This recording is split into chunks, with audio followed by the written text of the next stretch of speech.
All right, everybody. Welcome once again. This is Leo Landaverde, and I'm so excited to be here today with Beau Schmidt. Tell us about yourself and tell us about the business that you bought. Yeah, my name's Beau Schmidt. I closed on Alabama Restoration about a month and a half ago.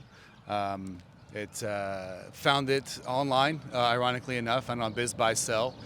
Reached out to the broker in December of last year, and we started from then, and it took about 5.5 to about 6 months from beginning to end to find it, to close it, to work through all the paperwork. And we've been about a month and a half in so far. So it did about a little over $3 million in revenue last year. Wow. With about 700 to about 750 SDE. But I came across it just looking online, and we're here in Greenville, Alabama, about 30 minutes south of Montgomery. And we do fire mold, water mitigation, reconstruction. We've actually advanced. I don't know if you can see in the window there. We've actually advanced and added a plumbing division as well. So wow. we're now doing plumbing as well as reconstruction as well as mitigation. Wow. Let me just go back for a second. Did you say $750,000 worth of selling discretionary earnings? That's correct.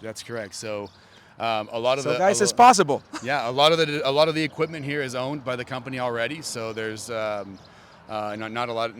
too much overhead in regards to equipment. So most of it's maintenance at this point in time. But yeah, it's a great model. So, okay, so now let's transition over to the deal itself. Okay. So, tell us about, what was the purchase price? Was it structured as an asset or as a stock? Is there any potential for real estate and that sort of thing?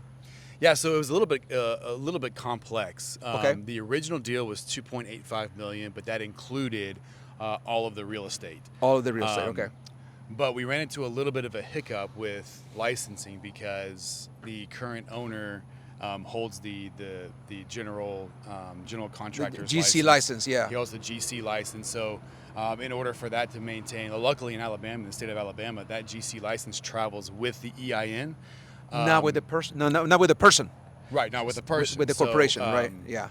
So we had to. So originally this was going to be an asset purchase, right? But we restructured it to a stock purchase to make it a 90% purchase. So it's basically a 90-10. He's still a 10% owner. Okay. And that's solely just so that I can utilize his license until I can get. And luckily, because it does travel with the EIN, I just have to take the legal test. I don't have to take any of the actual general construction license. I just have to be the legal holder of the license of that. So we restructured it to a stock. And we had to pull out the real estate portion of it because that was more of a preferential because I wanted to have two LLCs, one on the business and one then on the real estate. And with the 90-10 purchase, the SBA wouldn't allow us to do that. With an SBA purchase, it had to be all under one LLC. Right. So I would have had to own the real estate and the business simultaneously in the same LLC. Yeah. And we didn't want to do that, so we just pulled the real estate out, and we actually made a side agreement. That basically once the business closed, that we would then do a side deal with the real estate. And so the actual purchase price ended up being, once we pulled the real estate out, was $2.4 million. So slightly over 3x seller discretionary earnings. Correct. Which was very competitively priced. Yes. And there was a lot of competition in this deal. There was a lot of competition. That's why it wasn't hard to go in at asking price. Right. Because it was a very fair price. Now you did something that very few people are able to do. When you came into this deal that was on market, right? Mm-hmm. There were already 4 or 5 people ahead of you. We had 5 offers already in. And yet you came 6. There was 5 people ahead of you. Yet you came 5 or 6 at the table. And yes, you were able to gain that. How were you able to pull that off with such a hot commodity? This is a very hot type of business. Mm-hmm. Everybody wants restoration. How do you do it? So I tend to be a little more old school. In that I'm a face-to-face person.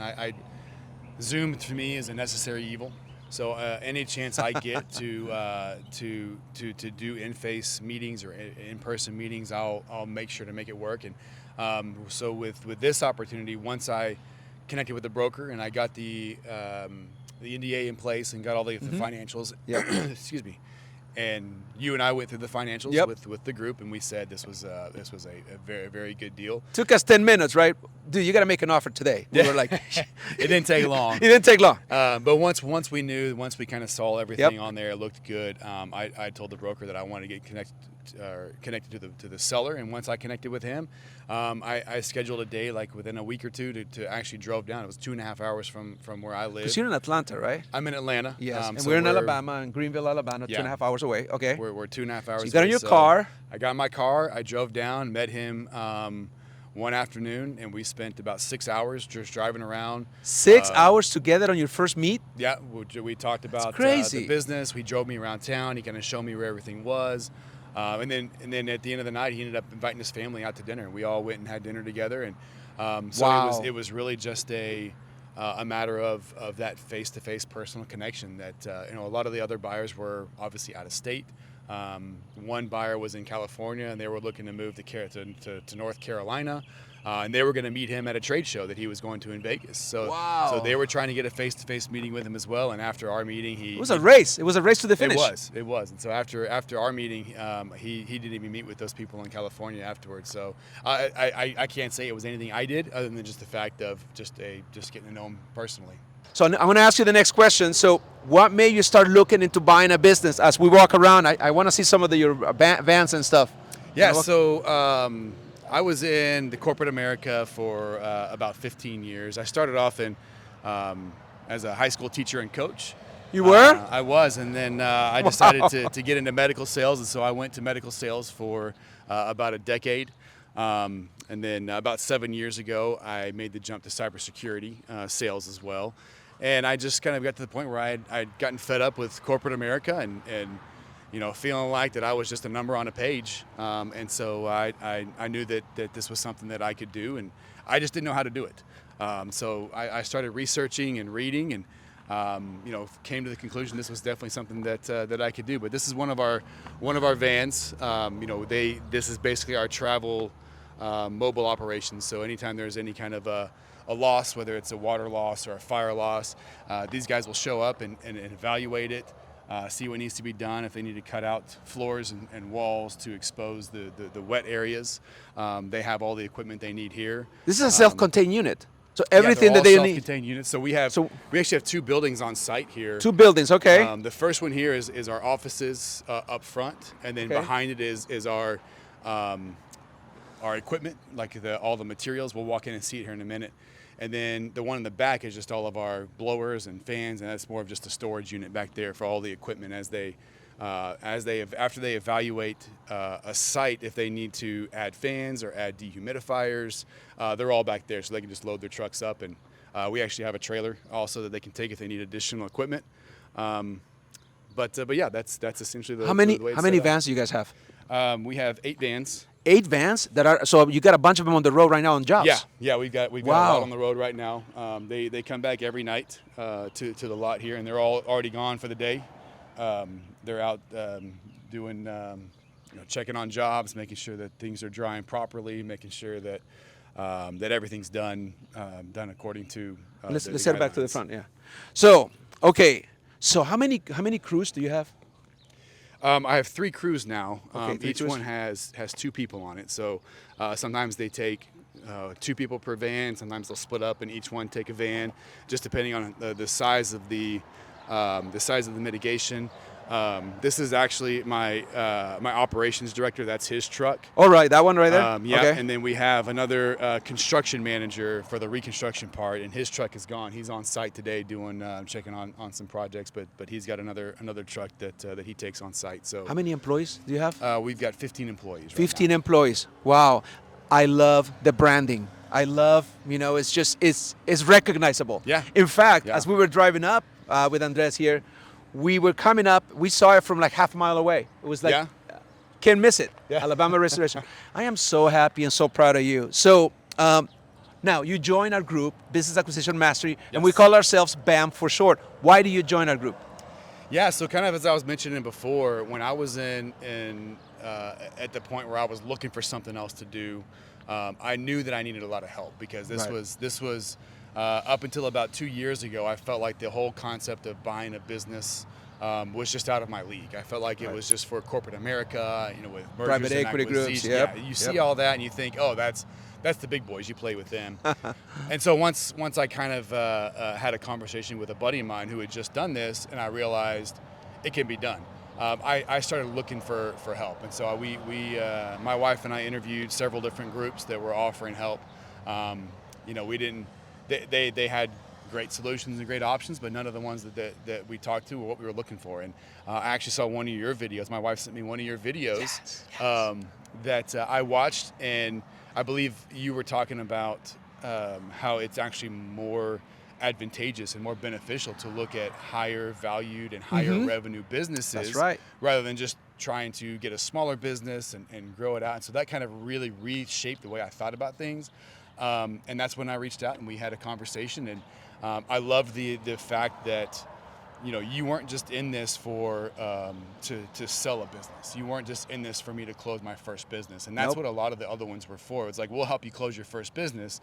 And then after that, like, we're going to say, well, now you know how to do it. Good luck. Right. But your mentality was, no, this is a lifelong process of mentorship and growing. And so that was really the biggest factor that turned the pages for me, that turned the tides was that you were in this for the long haul and not just a one-time deal. Thank you. And that has always been my thing, is like, I'm going to help you not just buy it, but I understand you have plans to expand and to grow it. And there's one thing to want to buy a business and then buying it, but the other thing is how are you going to operate it? How are you going to get it to where it needs to go? So for that, I think you and I clicked when we first met, because I knew you had some big plans. And so with that, I guess you want to show us around some of this stuff inside? Yeah, we can walk around Let's the walk inside. around Here. I'll inside. show you the office, and maybe some people in here we can say hi to. Yeah. You want us walk around and just show us some of the, we can just walk around and see some of these offices. All right, so lead the way. Oh, let's go this way here. So obviously this is the lobby. We don't get a lot of. No, you don't get foot traffic, right? So we this don't is get a not lot like of foot traffic. So this is for the employees. This is our for your employees. meetings. This is okay. So that's one of Look our at that. offices there. This is all of our files. So this is kind of how we keep track of all the jobs that are going on. so these are live deals right now. Yeah, these are live all, work going on. All of these up top here are live. This isn't all of the jobs. They, the file managers, the case managers they'll pull these every day and work through them. All these ones down here are the ones that have closed and they're just waiting for To be filed away or waiting something. for payments. Waiting for to be filed payments. For payments. Well, that's how you manage AR too. Ah, Yep. okay. All right. So okay. So, and then this is my office, which, as you can tell, Where Dreams is still it's settling in. Don't hold that definitely- against him. Yeah, it's definitely got some work to do. That's in the there. $1 billion office right there. And then there's a couple more. That's our reconstruction manager's office, and Okay. that's just a spare office down there. Okay. At the end here, we'll go ahead and walk on here since we're here. But this is the storeroom that we keep a lot of, like just the PPE equipment, the chemicals that are used for mold mitigation, some dehumidifiers here. All the filters for all the equipment. This is where it's all stored.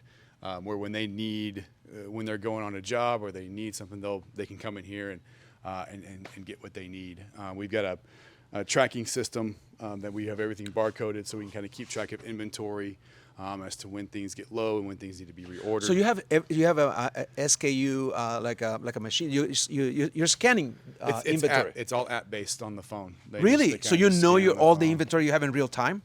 Ideally, yes. Wow. Okay, so while we're here, what is your biggest source of revenue? Like, what is your bread and butter as far as revenue is concerned? Our biggest bread and butter is our mitigation services. So if you have a flood, or if you have a fire, if you have any kind of damage, we do the mitigation for that. So we will come in and, as I mentioned before, we'll cut out the drywall so that we can put the fans and dehumidifiers in, blow everything out, get all the mitigation work done where everything is cleaned up. Potential to avoid mold and anything that. Correct. To any avoid hazards, all right? the hazards. Dry the place. Yep. Make sure that all of the if there's water that's seeped under somewhere else, we make sure we track all that down. If it's in a crawl space, we'll go into the crawl space and make sure there's no leaks coming through the ground. Wow. That's the bulk of it. The reconstruction side of the business is fairly new. It wasn't something that the previous owner was really gung ho about, but our reconstruction manager has about anywhere from about 8 to 10 jobs going at a time. So we're taking do you get to gut some and what if the damage is extensive, and you basically have to go into a home and the home is totally do you reconstruct the home? Yeah, we have the ability to do that with our with our reconstruction manager. Because he's by himself, and we usually pull in a lot more mitigation deals than 8 to 10 at a time. He can be kind of selective. Wow. A lot of our That's really cool. Our top referral insurance company is usually we'll take theirs on to help them out. So it's a service to them that they don't have to go find somebody else to do the work. We can just do it all at once. But if there's a big project that's just too much, then we'll just tell the owners, hey, we can't do this reconstruction. Tell your insurance to find somebody to come do or we'll send it out to one of our contacts and say, hey, here's a reconstruction job that we want to do. So yeah, it's a great ecosystem of how everything works together. So your payers are the insurance carriers. The majority. The majority of it. Yeah, but you can have some private pay as well. We do have some private pay. So, with all that you've gone through, and it's basically you got like an MBA in finance basically by buying a business, what would you tell somebody that is sitting on the other side thinking about buying a business? Is this something that somebody can just pull off without any help from anybody? What do you think? Can you pull it off? Possibly. Do I recommend it? Absolutely not. Why? It is. There are so many ins and outs and so many loopholes and so many things that I don't really care how much you read. I don't care how many YouTube videos you watch. If you don't have somebody walking beside you that I think I sent you all kind of emails. I'm like, hey, how does this sound? What does this look like? What does this mean? Without having someone there with you to do it, you're gonna wind up making a wrong mistake. You're gonna pay a stupid tax is what I call it. So you're gonna be doing that. Yep. So I try to avoid that. But no, I would say one thing, if you are interested in doing this, I would say you're already 90% of the way there. People that I've talked to and friends that I've spoken with after doing this, they've all said, oh, I'd love to do that, man. I'd love to do that. I'd love to do that. I'm like, the only difference between me and you is that I did it. You did it. You guys, you can do it.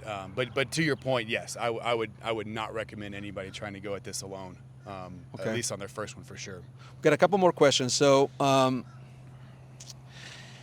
we offer a lot of tools inside of our business acquisition mastery group, and we also offer frameworks, right, on how to do things.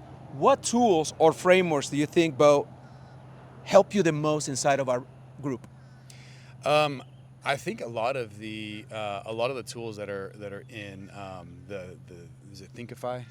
The Thinkific platform. Thinkific. Yeah. All of our assets, the recorded videos that we have there. Recorded videos, the collateral materials. All the collateral materials. But I think the thing for me that helped me the most were the websites that we could do to analyze different businesses in the market, what the average was, what to expect. That was, I think I mentioned the intelligence. Before, I had a lot of deals. I probably went through 15 to 20 deals. Yep. And I think I only brought 5 or 6 of them. I just found out that you told me that you had looked at 20 other deals, and I'm like, you didn't bring them to me, but there was, you knew as you were going through the process on your own what deals not to bring. Exactly. So you learned. That's part of you learning the process. It was those tools that I was able to utilize to cross-reference and there were some that went on the analyzer. I was like, this is a great deal on paper. Right. And then I started looking into the industry and looking at some of those other tools that we had, and I realized it's actually not as good of a deal as it looks.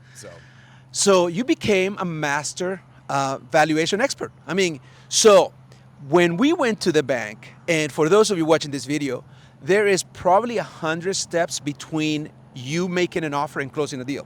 Even if the offer is accepted, that doesn't mean you're there. There is M&A attorneys, there's banks that you got to deal with, and there's the other side and the brokers and the community and decisions to be made, stock versus assets. Now, and then there were the little, when do you do what?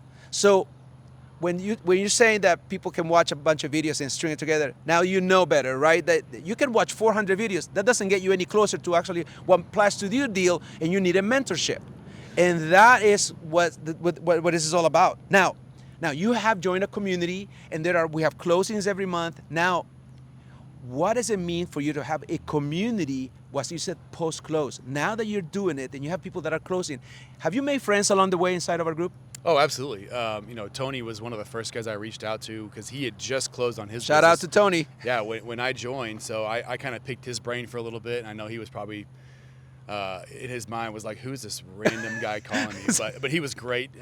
He helped answer my questions. He was an open book. So and then John Henley was also close. Yes, your neighbor, deal. Atlanta. I'm going to see him tomorrow. Yeah, yes, he was up in Atlanta. So we connected one day and had coffee, and we just kind of talked through everything that was going on with our individual deals. And so yeah, it's been great. And then through just on the calls, the group that's been on the calls every week, I feel like I've gotten to know them personally, just like the way we talk to them every week, and it's been great, and so it's been a very awesome experience to have a whole community. Do you realize that you become sort of a celebrity inside of our group? I highly People doubt know that. people know I'm here, and we're actually pre-recording this video. And I think what you do is you have become an example to follow. Like, you're paving the way for generations of people coming inside of our group to do that. Now, with all that you've achieved, and I gotta say something funny. So when you first closed, about 2-3 weeks later, I was like, hey, how's it going, right? I need to schedule you. I need to schedule you so you can come and do that, because people ask me, hey, when is Beau gonna come talk to the group, right? So I sent you an email, and then you said, OMG, too much to type, right? And remember that? And then I said, I do. So I said, is that good or bad? And I'm like, it gotta be good. He goes, no, it's awesome. And then you and I got on the phone. Yeah. So the excitement is there. I can see it in your eyes. Absolutely. You're super excited about the future. What does the future hold for you? Man, that's a loaded question. So according to my plan, Yes. my goal is to replicate, this setup I have here somewhere else. Ideally, maybe closer to South Georgia, moving east. Another acquisition, perhaps? That's where I'm kind of up in the air. Ideally, it would be an acquisition. We actually have our biggest referral source here has asked us to come do trainings for their offices that cover South Georgia, because they have had a hard time finding people to cover with quality work to cover their mitigation services. So the first step is going to be, and the owner, the previous owner, told me that he would be more than happy to go and lead those lunch and learns, because he's been in the industry since he started, and introduced me as the new owner. So there's a lot of growth opportunity out there. Ideally, it would be to come in and find another business that's already doing this and purchase them and just implement the things that I've implemented here, implement it there as well, so that we already have a force in place, and we'll just relabel everything as needed. But yeah, that's growth plan number one. Our plumbing side is just getting started. Wow. It's another vertical. The original owner started the plumbing side to try to increase referrals, thinking, hey, let's go fix a leaky sink. And then, oh, by the way, looks like this thing leaked into the floorboard. We need to get this mitigated and taken care of. Wow. But what I've found just in the month and a half that I've been here and the research that I've done is that the money is actually in the plumbing. So I'm actually looking to hire. The money is in the plumbing. Yeah, not the referrals. Not the referrals from the plumbing, but the actual plumbing itself. Interesting. So that's another growth path that I have, is to bring on a master plumber. Because right now we're actually contracted with a different plumber in the area. We're utilizing his license. We pay him a monthly fee plus a commission on all the plumbing jobs that come in. So I'm looking to bring on my own master plumber that works directly with the company to start growing that business out, and having a full line plumbing service as well. So as far as projections is concerned, I think you're going to exceed your own expectations, because you have all this glut of work coming your way, and you're very savvy, and you're a salesperson, and you understand as a CEO that your number one job is to keep the revenue. You can fix a lot of things so long as you bring the revenue. Mm-hmm. You cannot cut your way into profitability. It's something that I say all the time. So, I don't want to take any more of your time, Beau. It has been fantastic getting to know you now, and a lot taller than I think you were. And I'm always shorter than I thought everybody. But anyway, it is. I like it. So thank you so much, man. Congratulations. Thank you. You did it. Appreciate it. All right. Thank y'all.